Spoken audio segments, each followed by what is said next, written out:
When you vote on the 4th of July, I'm asking you to do one thing. Think about Wales.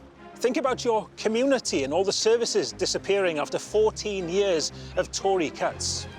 Think about your family and the long NHS waiting lists on Labour's watch in Wales, leaving you worried about your loved ones. This is not as good as it gets.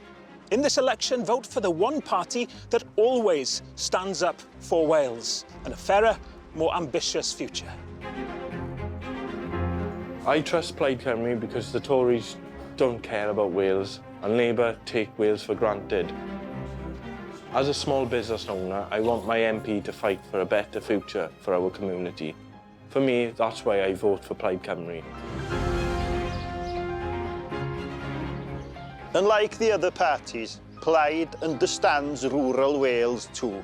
I know that when I vote for Plaid Cymru on the 4th of July, I'll be voting for a strong voice for farming, my community and my country at Westminster. It's not just about who will be the next Prime Minister, it's about who will do the best for Wales. Because whoever is in Downing Street, Tories or Labour, both have a long record of letting Wales down. Your money is going to pay for a high-speed rail link in England, while Wales gets nothing at all. Money that could be spent on our NHS or on our transport link. Fairness and ambition. That's what Plaid Cymru wants for Wales. I want the best for my children's future. What we leave the next generation is so important to me. That's why voting for Plaid just makes sense. In Wales, Plaid have already secured more free childcare, which means families can keep more of what they earn.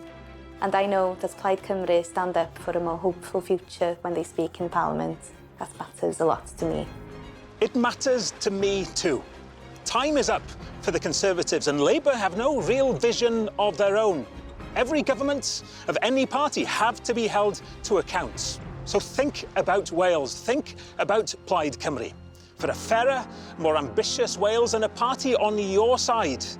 Vote Plaid Cymru on July the 4th.